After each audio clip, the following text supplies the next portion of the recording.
Our asset trackers are engineered to protect your asset by GPS tracking and designed to simply mount in or under your possession. Today we will be installing the standard asset tracker with inputs and outputs. For this installation, make sure you have the required tools available. Before you install your asset tracker, be sure to note the serial number. You will need that number to activate your device. Identify the location to install the asset tracker. The unit will need to be installed inside the asset in an area where it will not get wet or damaged. Be sure that you mount the module in a location that does not have metal objects between the unit and the sky that can degrade the signal from the satellites and reduce the overall performance.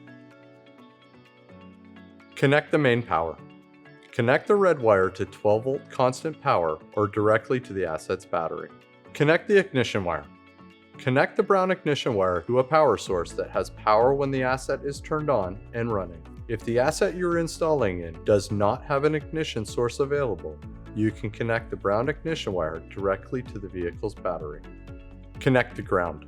Connect the black input wire to solid chassis ground uninhibited by paint or rust.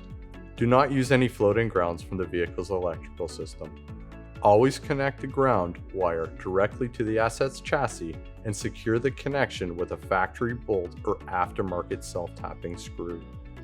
After the installation, start the vehicle's engine and let it run outside for 5 minutes, allowing the device time to read the vehicle's network and receive the identification number.